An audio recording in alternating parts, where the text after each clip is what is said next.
Hello, I'm Cheryl Meyer, and I'm otherwise known as Cheryl M. Health Muse. And what my goal is to inspire you to lead a healthier life. So when I proposed my podcast, I proposed that we present it in two different segments. The first one is It Feels Good to Feel Good, Future-Proof Your Health, where I get to share everything I have learned to return my health back to relative wellness and to live a pain-free life in spite of the fact that I have autoimmune disease. But the second part of my podcast is this episode, and that's Tell Me Your Story, the Health Muse is in. My concept with this is it's all fine and well that you hear me tell my story, but I get a lot of, it's all fine and well that it worked for you, but it's not going to work for me. And I wanted you to hear that there are lots of people out there that have made changes in their lifestyle that have supported their health and brought them back to relative wellness. We all have a couple things in common. We all owned our own health. Whatever the doctor was suggesting we did was going on a parallel path to us making these lifestyle changes where we did things that cleaned up our toxic load. We all pay attention to our body. You'll hear jazz in the background because I want you to listen to the rhythm of your health, and I want you to pay attention to what your body is telling you. My body had been trying to tell me that I was going to topple over into toxic load for some time. I just wasn't listening. So if you clean up your lifestyle and if you listen to your body, you have a very good chance not of being deprived in any way, but returning to feeling darn good. And that's what these podcasts are really all about. So thank you for joining me. This is going to be a Tell Me Your Story, the Health Muse is in episode, and I hope you enjoy it. And I hope that we all inspire you to lead a healthier, happier life. Thank you.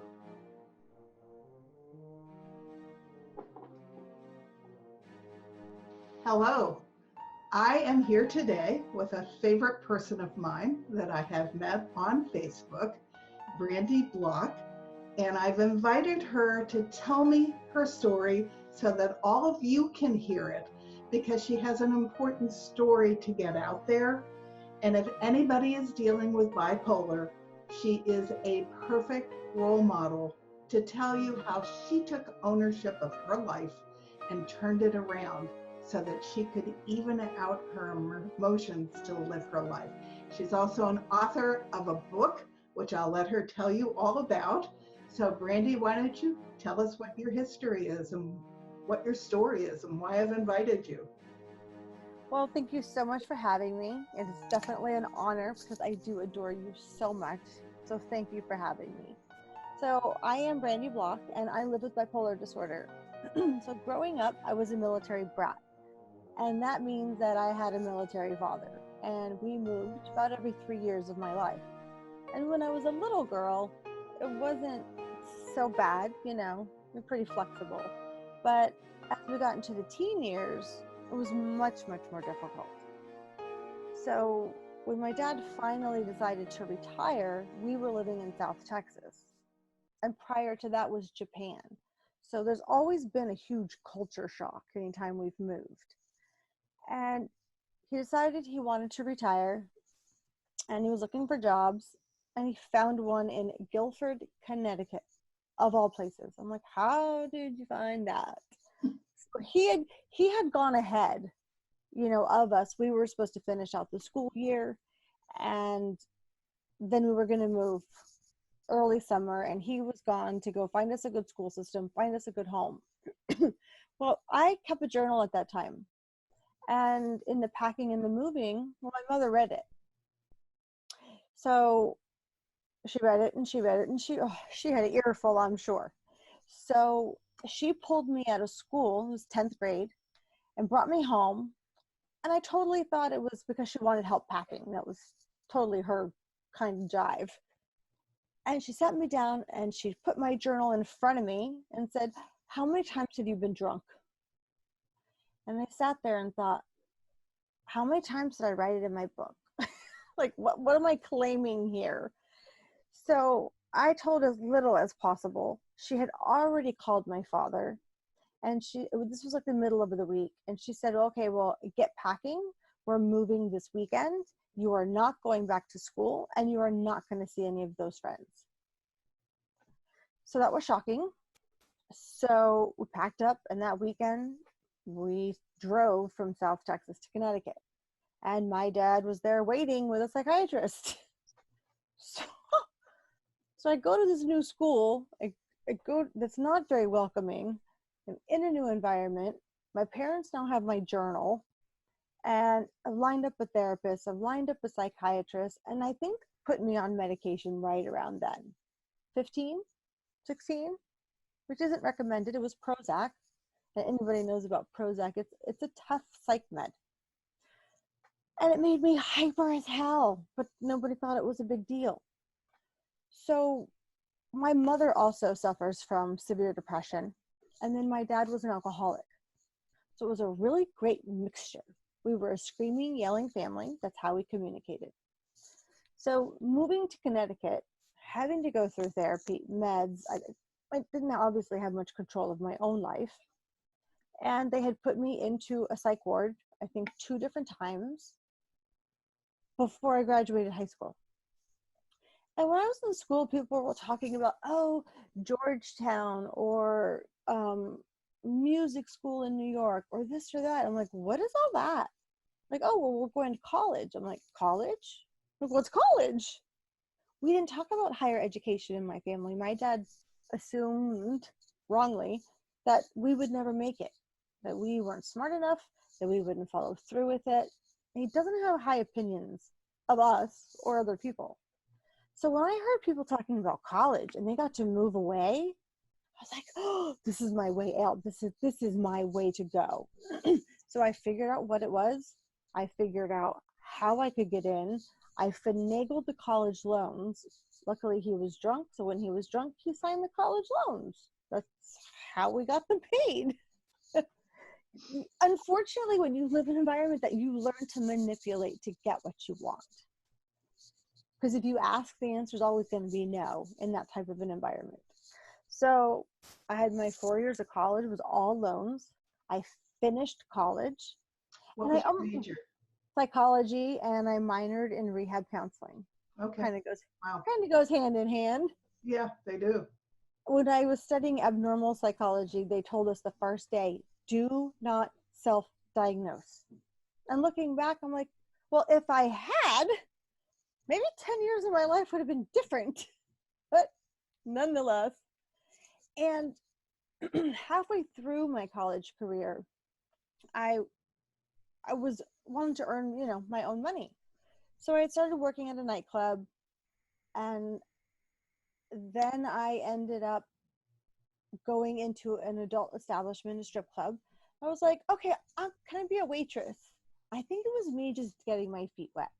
And they were like, oh no, you look too good to do that. You should really get on stage. And my audition really was to take my clothes off so they could see what I looked like. And they told me I needed to trim down my hair. I was like, yeah, that's what I was told. And I was like, okay, because I saw these beautiful girls on the stage. They looked gorgeous, all these lights and shiny stuff and all this money. I was like, yes, I want that. I know what I was getting into. So shortly thereafter, I started. And I did it for about 10 to 12 years. Little breaks in between. And where was you with medication through all of this? I hadn't been diagnosed yet. So you were still on Prozac, or you weren't still on Prozac? No, I quit Prozac my second hospitalization. They had me on such a high dosage. I couldn't think, I couldn't focus. And I said, forget it, I'm done. And I just went cold turkey. Whether that was a good idea or not, I wouldn't recommend it. Yeah, no, you're supposed to go off of it very slowly, I think. Very slowly, very slowly. So I had fired my therapist, quit taking meds, found out about college, took the hell off. And then when I found the adult industry, when I found strip clubs, I was like, it fed me. And I didn't know what it was feeding, but it fed me.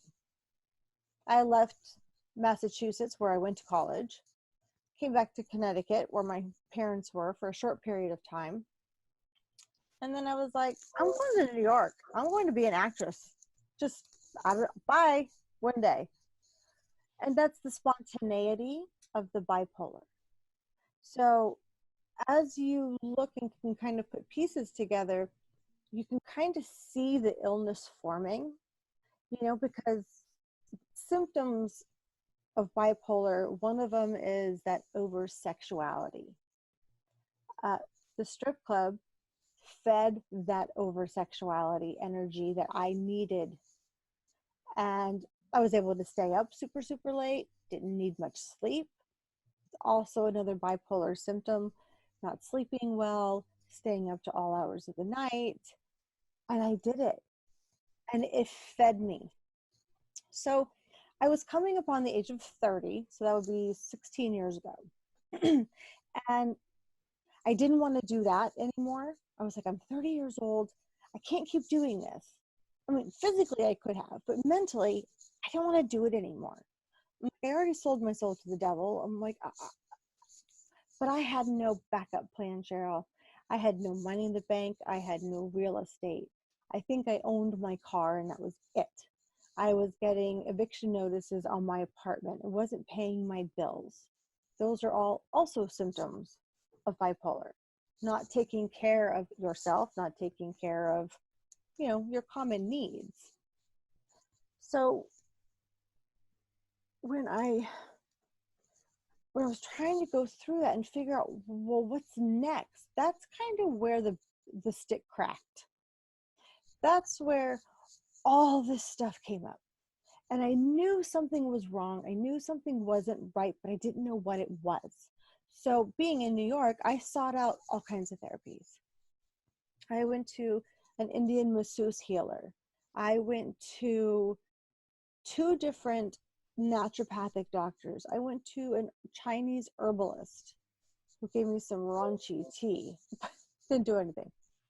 I went to 2 different talk therapists. I even did urine therapy.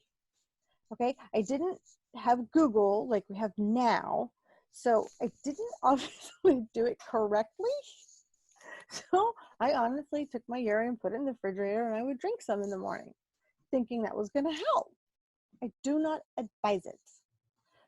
That's really not the way it's supposed to be done. It's supposed to be broken down and broken down and broken down and broken down. It's not supposed to be a shot of urine. I was desperate. I was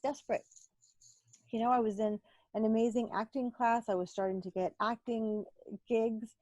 I didn't want to lose that, but it was like everything was a mess all at once. And I didn't know how to take care of myself. So one of the therapists I saw gave me the book to read, An Unquiet Mind. And it's a story about a woman's experience and her life with bipolar. And she's a well-renowned physician in the area of mental health. And I cried through the book because I knew then exactly what I had. I identified with it all. So I found a neuropsychiatrist, something like that. He wasn't just a psychiatrist. And he's like, okay, well, we talked for like 2 hours. And he said, okay, well, you have bipolar 1 with PTSD and rapid cycling. And here's your prescription, and I'll see you in 2 weeks. It meant nothing to me. I didn't know what it was. I had a prescription that was so expensive that when I went to the pharmacy, like I would only buy like 2 tablets at a time because they were so expensive. And I was trying so hard to not go back to the strip club. And then I started to have side effects. I think within 2 weeks, I gained 10 pounds on that drug. I was like, this can't happen. I'm like, not doing this. So he changed the medication. And unfortunately, psychiatrists will change your medications very quickly. And you will experience all kinds of side effects However, you don't know what caused that side effect because too many things are being changed at once. So ideally, if you ever are on a psych med and they want to change it, only allow them to change one at a time. Whether they increase it, whether they decrease it, and they want to add another one in, which is very common, you have to be preemptive for your own mental health. You have to know that it is okay to say, you know what, I only want to make one change at a time. So if it works or it doesn't, I know what the culprit was. Well, I didn't know anything about that. I didn't know you could stand up for yourself. I didn't know you could say no to a doctor. I've learned a lot. So in the mixture of that medication, I lost my mind. I was having a side effect to where I couldn't read. When I would read, the words, it was like an aphasia. There was no words. It wouldn't come out. Like I could see it, but I couldn't say it. And it just broke my heart. And I had to go work, because I had no money. So I had to make sure I could pay the bills. Still living in New York. I lived in New York. I actually worked in a club in Massachusetts. And I was driving all over the place. And I was driving really, really fast in my red Mustang. And that's also a symptom of bipolar. Feeling the need to have that rush, that fast energy that my muscle car fed me and gave me. And I drove around that one day, and I drove. I didn't want to go, and I didn't want to go home, but I needed the money. And I just drove and drove and drove and drove. And the change in the medication, I became so suicidal. Driving my car around, all I could think was, where's a bridge? I'm going to drive my car off a bridge. Some sanity must have come through, and I called my mother and I said, how long will they keep me if I did go to a hospital? And she said, Brandi, you need to go now. She goes, you need to call your father, because he was living in Connecticut. She was in Florida at the time. So I called them and I said, Dad, I think I need to go to the hospital. And he said, okay, well, where are you? I'm like, I don't know. I've been driving 4 hours. I don't know where I am. It just happened that I was two exits away from his apartment. Luckily, I met him there and he brought me to a psych hospital. And the fun began, so to say. When you go into a hospital and you see those doors that have locks on them, well, know that when you go back behind them, you're not coming out. They keep you. So they couldn't understand how I ended up there when I was living in New York. How did you end up here? I just explained I was driving and driving and driving. And when I arrived at the hospital, I was in what's called a mixed manic state. And a mixed manic state is when you're experiencing the high levels of energy of the mania coupled with the depths of the depression. It's a really scary place to be. Had to be totally frightening. Totally frightening. And I didn't trust my mind. I totally thought my mind had betrayed me. So they were trying, I had like a tank top on and some sweatpants or something. And they kept telling me they wanted me to change my clothes into those Johnnies. And I'm like, no. I think I fought with them for hours. And finally they're like, well, if you don't change, we're going to do it for you. But there was just something, I guess it was safe because it was the only thing that I knew was like my own shirt became so valuable. Crazy. So another psychiatrist came and took me to another room behind another locked door. And he asked me question after question after question. He asked me, how far is it between here and California? Really? And he asked me who the president was. I think I got that one right. And just question, well, how many sexual partners have you had? I'm like, was I supposed to keep track? But it was information for him. But to me, I'm like, what? What? So they were totally just lost. I don't think they had seen a case like that unless somebody had been psychotic. Hunted around, they find my psychiatrist in New York, and he had a drug plan planned out. If this drug didn't work, then we would try this drug. If this drug didn't work, try this drug. So they decided that we were going to keep that plan, but then they took me by ambulance to a different hospital that could hold me in the middle of Connecticut in Middletown. And I was there. I was in and out of there months. I was in for a week, I was out for a week or two, they went back in for a few weeks. I tried every psych drug there was, every concoction of psych drugs that they had. And I got to the point where they said that I was medication resistant. I'm like, okay, well, I've tried 23 of your psych drugs and now I'm resistant. And that's when shock treatments Oh dear. came onto the table. I knew of them because my mother had had them when I was in high school. So when they said, basically, this is really your only option, I said, oh, okay, then let's do it. You know, I just wanted to feel better. I just wanted to not want to kill myself. So once again, by ambulance, I was transported to yet another hospital that actually did the shock treatments. And I stayed there a month, and I had them 3 times a week. And then when I went home, they continued them outpatient. But I couldn't drive. Not like that. After How do you feel after going through a shock treatment? like physically, Yeah. yeah, headache, bad headache. Because the actual shock treatment in and of itself is very quick. Like when I was in the hospital, because I was already there, I was normally the first person to have it done. There might have been 3 other people waiting. And where they did it was in the post-op room, like the post-surgery operating room. They had a corner off to the side, only shared by cloth curtains. And I would be first, and some days there were 3 people, some days there were 2 people. And I didn't realize what a blessing that kind of was in that situation. So I came out and they continued them. So I had to get a medical car to come pick me up, take me, and then pick me up at the hospital and bring me home. So I remember having them done when it was summer, and I also remember still having them done when there was tons of snow on the ground. So I figure within 6 months, I had about 23 or 24 of them. After when you get home, you have a massive headache. Usually you go to bed for a couple of days. You can't. Feeding myself was a chore. I honestly thought I would end up in a food kitchen because I didn't know how I was going to take care of myself. Do you know what the point was of giving you shock treatments? What was it supposed to do for you? Well, because they thought or said I was medication resistant, which meant I wasn't reacting or anyway to the medication. So they thought that usually it's used for depression. And I was probably still suicidal and depressed. So that's what they thought they were targeting. I mean, it was on both sides. Sometimes they'll just do one side. I got both.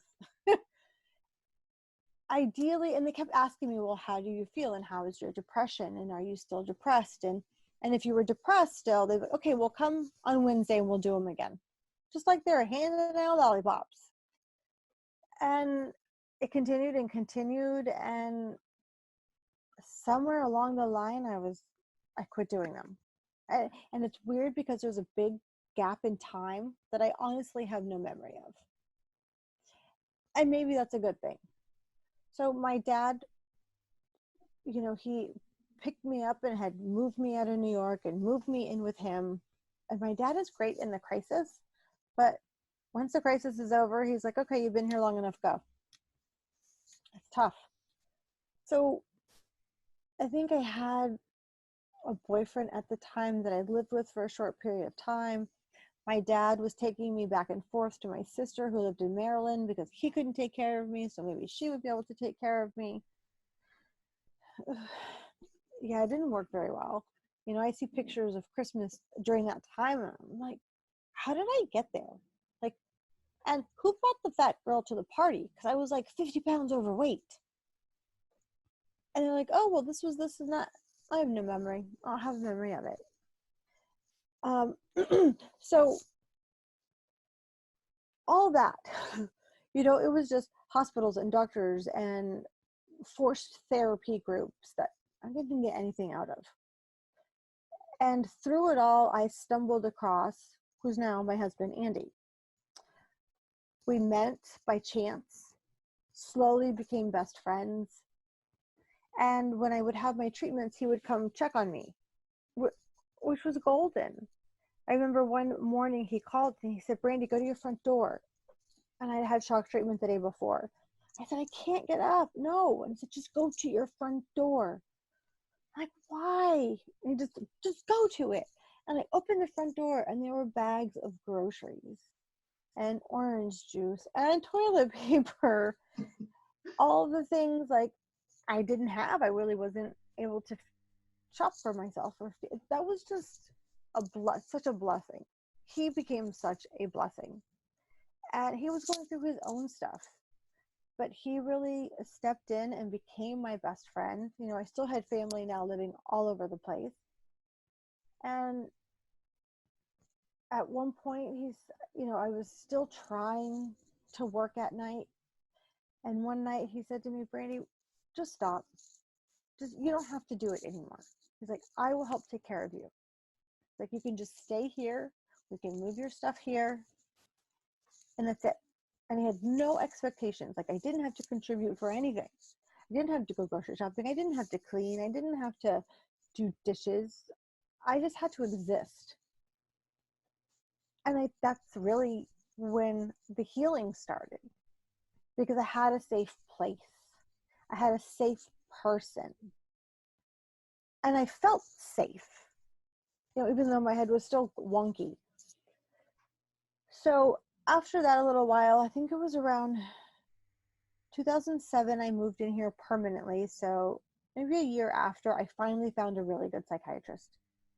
Diagnosis didn't change, but the medications changed. He said, you are over medicated. I was on one drug and I didn't know the side effects, but I was lactating and I wasn't pregnant and I've never had children. And it was a side effect to a medication.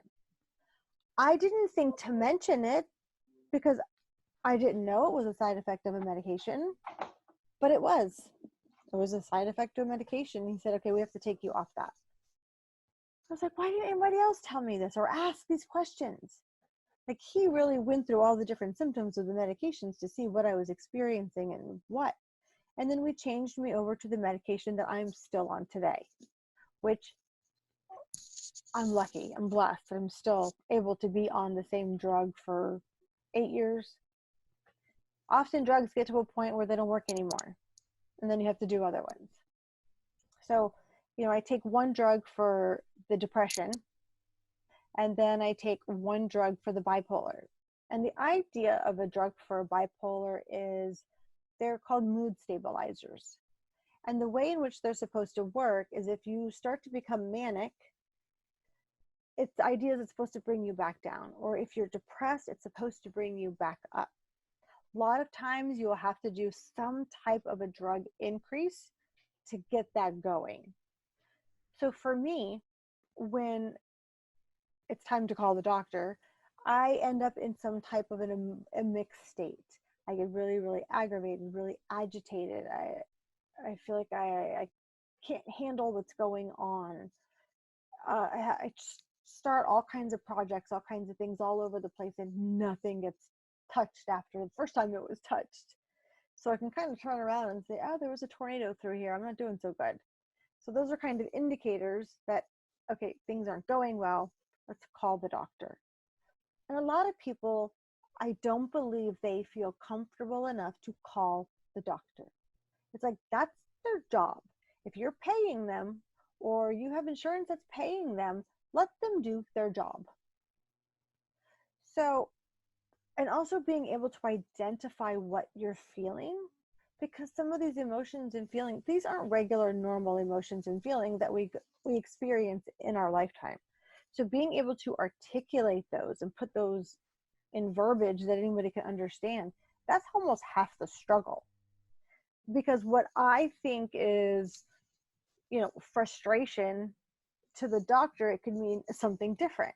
Like, he has his idea what frustration is, but to me, so we've had to do a lot of communicating to really, he's like, well, you feel this or how you feel that. And fabulous. I mean, that is a good doctor. Not all psychiatrists are the same. And most psychiatrists, like any other physician, have their drugs of choice. So you could be on all kinds of different medications, and then when you get to this doctor, oh, well, wait, he really likes this drug, this drug, this drug, and we'll work you into that. Good, bad, or indifferent. It's just the way it goes. So I really encourage people to read the information about their medication. Go online and read the stuff. It might seem like it's French, but the more you read it, the more familiar you become with the words and you know what they mean. But this is work.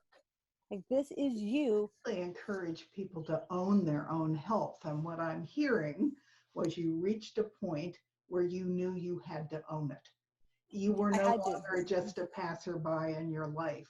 You had a doctor that you liked, but now was time for you to become a partner and to become knowledgeable so that you could have something to do with what was going on with your body. I Most commend definitely. you for that. That's what I really want everybody to learn to do. I tell people all the time, I'm like, do not be afraid to call your doctor. Do not be afraid to have a different opinion. You know how you feel, and you just have to find words to articulate it, and you play with those words until they understand the word. Because the way they do emotion is what they're taught. It's written down. If somebody has this emotion, well, then they should show A, B, C, and D, and that's not always the way it works. So I was on the medication. I only started to come out of the haze that was the over-medicated person I had become.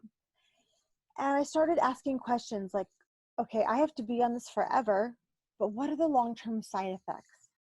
Am I going to have a doctor come to me in 5 years and say, oh, your liver's destroyed, or your kidneys aren't functioning? That is like my biggest fear. So I knew it was time to figure out how to keep me healthy while I knew I had to stay on these meds for life. And that's where I found IIN, where I went to school for nutrition. And it was kind of funny because going through it, they talk so much about health coaching. And I really didn't go in wanting to be a health coach. I wanted to go in to learn as much as I could about my body and how could I help it. Because I was experiencing side effects from medication. I think I spent like at least 5 years constipated. And before that, I was constipated. It's very typical of medication, but people don't connect the dots that that's what's going on. When I was a little girl, I was always constipated. And funny little story, looking back, I come to find out that when I was an infant, was first born, my mother was putting Caro syrup in my bottle to help me use the bathroom. And there's rumors that then she put beer in our bottles to make us sleep. So who's crazy there? So I didn't have a chance in hell when it came to the bowels. I was doomed. Being constipated is also a sign of inflammation. So, and the gut is where your good feeling hormones are now produced. They used to think it was up here in the head, but they now know they're down in the gut. So if you were inflamed, you would have been constipated. And if the drugs were not doing anything with the inflammation, it wasn't helping the situation. It was exasperating it. Yeah, it was. It definitely was. Always had constipation. So, where was I? Sorry, I interrupted your train of thought. I know. It's like, oh my goodness. So, I ended up staying here. Got on a really good medicated regimen with the doctor. Didn't have to go dance anymore. And slowly got healthier. So then I graduated from IIN, and they had what's called a dream book course after. My whole life, I wanted to write a book. But Cheryl, I didn't know what I wanted to write it about, what it would be about. And when this came up, I realized I hadn't lived my story yet. I hadn't lived the story that was needed for this book. And I wrote that book like I was just like flying on a plane. Okay, here we go. And as I did it, I became very raw. When you're digging deep, you're digging in stuff that you're not normally talking about. You don't normally explore. People medicate these emotions. That's why you often find people with mental health issues are on drugs or on alcohol. they're hiding these emotions. They don't know what to do with them. They don't even know what they are. Yeah. So The book would bring it all out because you're digging yeah, deep to tell your story. yeah. And I dug deep. And the editor that I had, there was one chapter and she's like, Brandi, I don't think you should put that in there. I don't think you should. And I kept my path and I was like, oh, no, I'm keeping that. And then she's like, I think it's going to upset people. But it wasn't about upsetting people. For me, it was about giving people information that I needed when I got sick, what my family needed to know, what my family needed to understand, what I needed to understand. I didn't have that. No one told me. No one said, here's at least a pamphlet, right? I didn't even get a pamphlet. So I come to figure that topic in that chapter, and it was about child abuse, like physical child abuse, I think it triggered something in her. That's why she was so uncomfortable with that chapter being there. So I just let that be there. I didn't question her. I just do the rest. And it came out and it did well. It was received well. Tell us what the name of the book is, because it's a great name. Oh, it's called From Ups and Downs to Middle Ground, Surviving Bipolar. And it's available on Amazon. And right now I actually have it on sale. I have the soft cover. It is $10.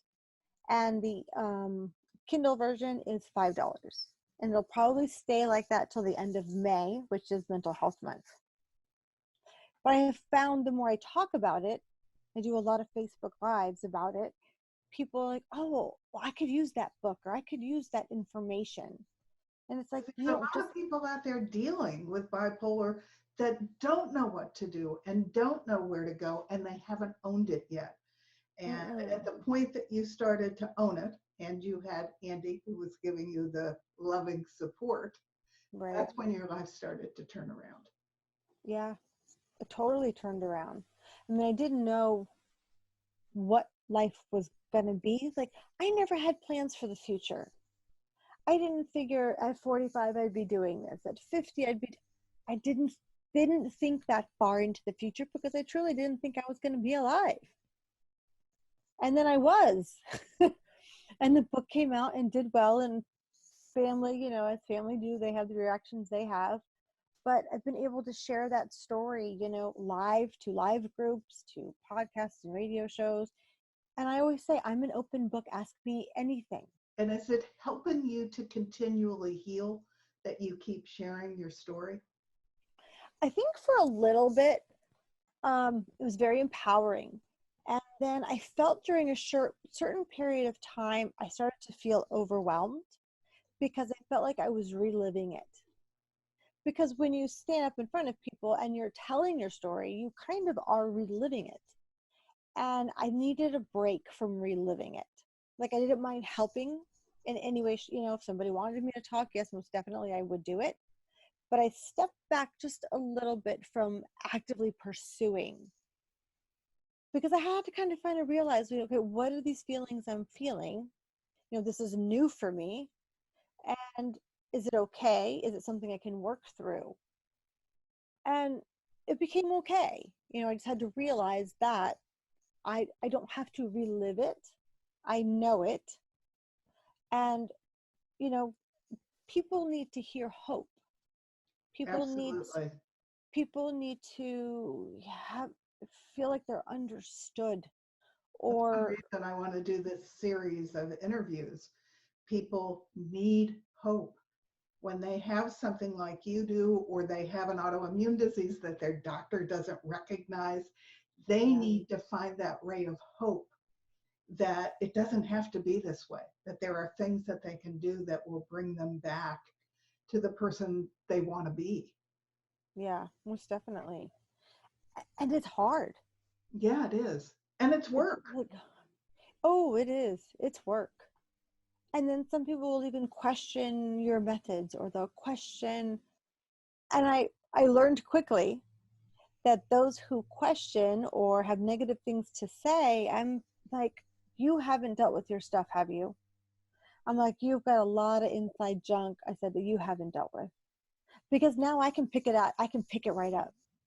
I can tell by a conversation with someone just so fast, like, oh, you haven't dealt with your stuff, and I don't mean it in a negative way. I encourage it. I Right. said, It's like me saying, own your own health. You want them yeah, to own their own stuff. yeah, own it, go through it. It's not going to feel good at first. It feels And like feel it. crap. What I'm hearing from you is not only own it, but feel it. You Don't be have to afraid to feel it. feel it. And that's where the alcohol and drugs come in for so many people. They have these emotions that they don't know what they are. They don't know what to do with them. They don't know how to get them to go away. They drown them. And that just creates a whole nother problem. So my book did well. I was very happy, I was very pleased. I did speaking engagements and I got beautiful letters and emails. In return, it's just the way you touch people. Right. And, I always say, like, even on my Facebook profile, it says, ask me anything. Because when I wrote my book, I told myself, I said, okay, Brandi, you're going to write this, but you're not going to leave anything out. And if you have to leave certain things out, then you're not going to write it. Because I didn't want to have to write a second book to explain what was left out of the first. So I was detailed, I was graphic. If somebody read it, they would really understand the steps of bipolar. It's full of self-help techniques. It teaches you about doctors, how to communicate with doctors, what questions to ask them. Fantastic. How to communicate with them, understanding that your pharmacist can be your best friend. When you have an issue with medication, chemicals, like I go to a pharmacist first before I go to the doctor. Always, they have more education. It's just the way it works. I think physicians have one class in nutrition. Yeah, it's half a day from what I understand. And what I didn't know is medical schools were set up by the pharmaceutical companies in the first place. So their main source of information is their pharmaceutical rep. So if their pharmaceutical rep doesn't deal with your kind of bipolar, they may not know that because they don't have a broad, and it takes 15 years for it to show up in their medical journals. Oh, that was sort of shocking to me, but that's why you must own your own health and have, do your own research and have robust conversations with your medical professionals because it's your body and they don't know anything about your body. They know what they do for a living. They want to help you. I do believe that. But it's your body and you have to be a partner in whatever happens. I definitely agree with that.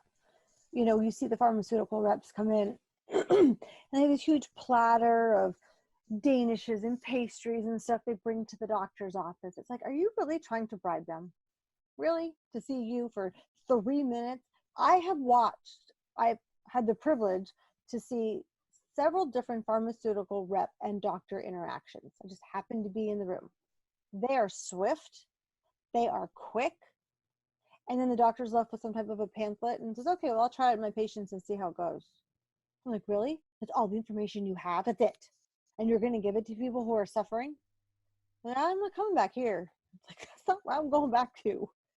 And it's a blessing and a curse to have the information that we have. We know, but then you can get so much defiance from the outside. Right. But it's when you have to find that strength. And so after I did my book, I think I was already seeing my therapist. I do talk therapy every Thursday. Right now we do it on the phone. But I've kept her for so many years. And my mom's like, oh, well, maybe you need a new one. It's like, that's because you don't like what she's saying about you. Therapists get a bad rap. But I keep her because it's a good net under the wire for me. Something I really had to learn about triggers. We all experience triggers. Mm-hmm. And I always tell people a trigger is something that causes you to have a reaction or a change, whether it's physically or psychologically, emotionally. That is a trigger for you. We all have triggers. Or if it could be food for some people. It could trigger something else. So we all have triggers. We have to figure out what they are. So one, we can identify them. We can find out, well, why have they still been around for so long? What purpose are they serving? Sometimes they serve a purpose for a period of time. And then how do you, okay, this is a trigger. Well, how do I keep it from happening over and over and over again? How do I not let this person trigger me every time I talk to them? My mother's very, very difficult to deal with. She'll And say, oh, obviously, she's been a trigger throughout your life. my whole life. Yes, my whole life. She's been the biggest trigger. And when I really started to understand that and realize that I had to put boundaries down, my therapist also said, she said, Brandi, she goes, you have to mourn the loss of the mother that you think you should have had, or the mother that you wanted. I was like, what do you mean? I have to grieve it because it was a loss. It was tough. Like, that's the deep work. When I tell people you need to do the work to heal yourself, to live a happier life, it's that kinds of stuff. And it gets a hell of a lot harder before it gets better. But once I was able to establish boundaries, and for me, that meant not taking her phone call 5 times a day when she called. Like, I honestly used to talk to her every day, if not 2 times a day. And now I'm down to every 2 weeks. She totally noticed the shift, but I didn't elaborate because I don't have to. You know, this is me to take care of you. Yeah, I have to take care of me. And you know, and a person, if you live with a narcissist, and more people do than they realize, they aren't going to change and they're going to do the same things over and over and over again. So somebody had said, well, you just need to forgive her. You need to forgive her. And forgiving her, you know, my sister had sent me something, and forgiving isn't about the other person. Forgiving is about you. Yeah, it's to heal you. It's to heal you. Because I had it sideways for a while, and I was like, well, how do I keep forgiving her when she keeps doing the same things? How do I forgive her when she says and does and behaves the same way? I had to learn that the forgiveness, it wasn't about her. It was about me forgiving, me letting go of the anger and the hatred and the frustration and the expectations. The expectations we put on people are amazing. Right, and but they don't belong there. They may not be able to meet those expectations. No, because they do the best they can. It just doesn't mean that it's right for you. Right. She's still your mother. I know you're still in contact with her. Obviously, you still love her. Right. But finding boundaries is what has allowed you to function in the world again. And the ability to find boundaries, I'm sure, has had something to do with having Andy, who's always there as a loving force to allow you to say no. Yeah, because for the longest time, I wouldn't go visit anybody. I wouldn't. You know, I was still healing. I was still, you know, the brand new baby that's been reborn, figuring life out. So for the longest time, I didn't go, and they would blame him. But it's okay, because he stood there strong beside me when nobody else was. Right. You know, so to me, that is the most valuable relationship I've ever had, and still have, luckily. And other people, they do what they do. They do what they do. They do what they will. But if you're suffering with anything, you don't have to always suffer. You know, life isn't supposed to be painful. Our painful parts of our lives, that's where our lessons lie. Those are the things we're supposed to pick back, peel back the onions, and learn and take those lessons with you. Leave the onion peels behind. I've learned that it's the tough times in my life and when I became the person that I became. It wasn't the easy times. It was all the tough ones, and figuring out why they were so painful that brought me out the other end and into a new phase to grow and learn from. So Right. you're right. And you owned it, which is what I love. I have a question. I You do. obviously are not 50 pounds overweight anymore. So No. what did you do in terms of nutrition and food that helped support your body and your mind that brought you back to this place of I even? Yeah, I started juicing actually at one point because I was trying to heal the gut. So I was trying to get things moving.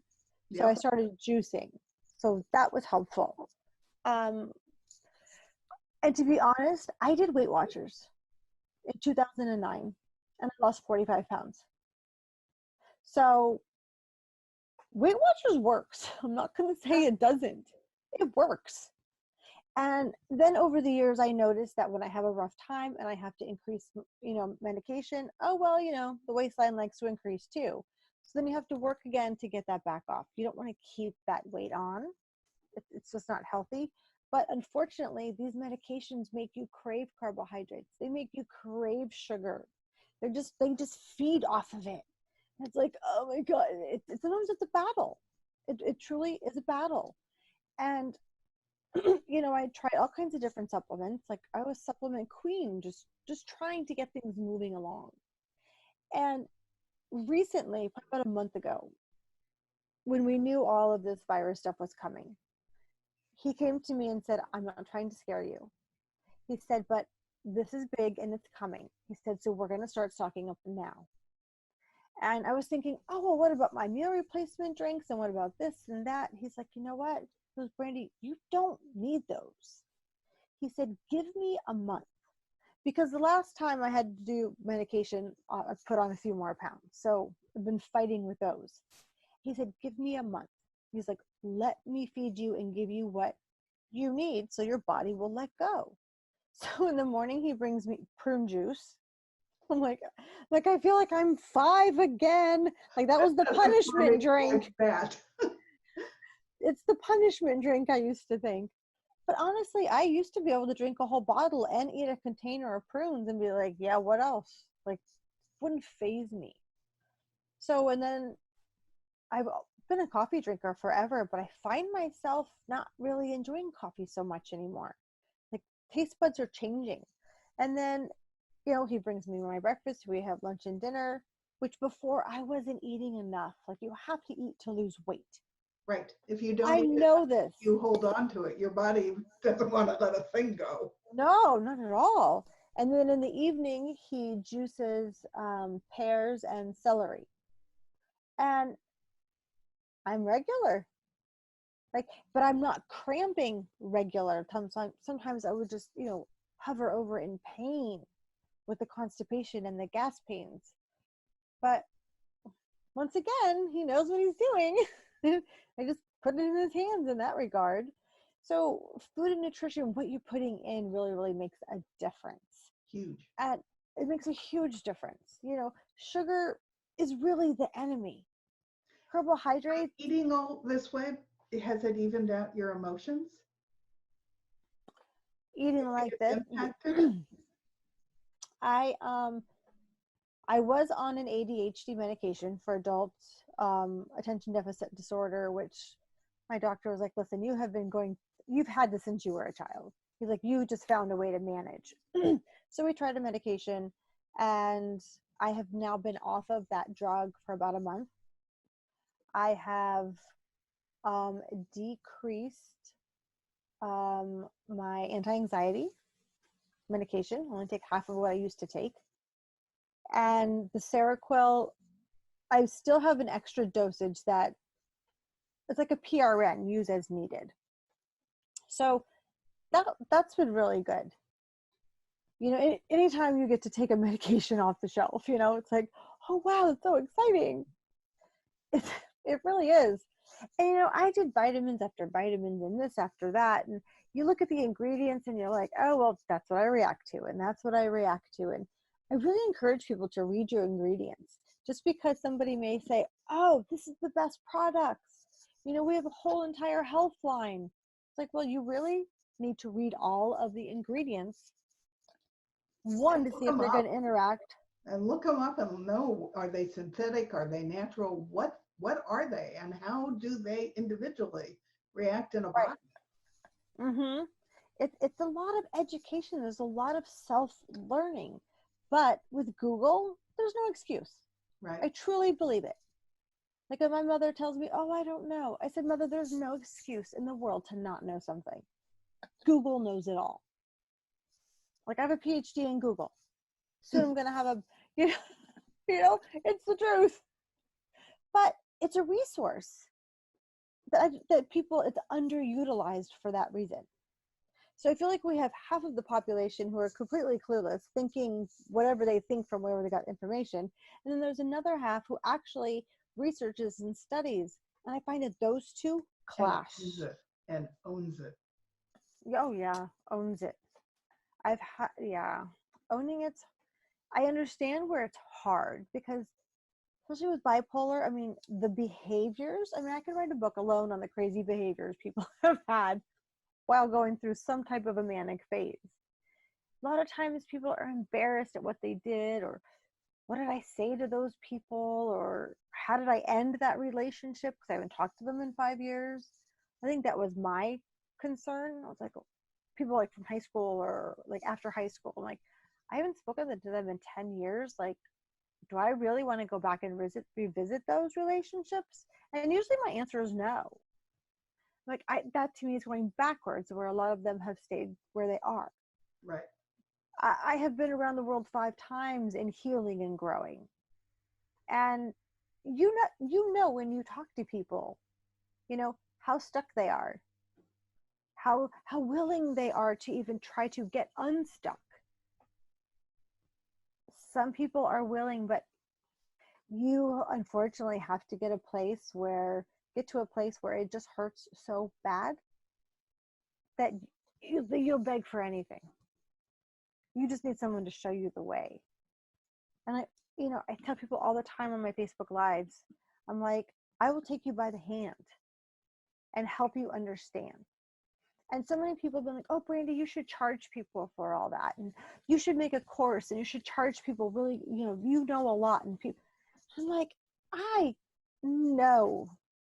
To me, it doesn't feel right. It doesn't feel right for me to charge money for me to share my story so it can help somebody.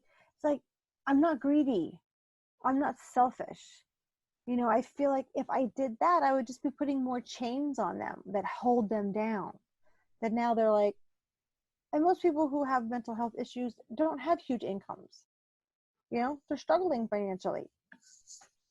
So me personally, I don't know that I would ever get to that point. If charging to speak, to larger groups, sure. But that one-on-one, and people just have questions, just ask, I'll answer. I'll tell you whatever I can. And if I don't know it, I direct you. Look into this, look into there, call these people. They know more than I do. And I give that willingly. And other people may want to charge for it. And I see things, you see it all the time in Facebook and Instagram. This course, that course. I just like, just go through. Just keep scrolling on. I don't know. It's not for me. Let me wind this down a little bit because we're out of time. Okay. Tell everybody how they can find you. Okay. My website is down. I actually took it down for a reason. It wasn't serving. So I am in the process of putting up like a blog page. But the books can be found on Amazon. Okay, good. Brandi Blouch, Blouch. It's From Ups and Downs to Middle Ground, Surviving Bipolar. I have a big presence on Facebook, and it's my name.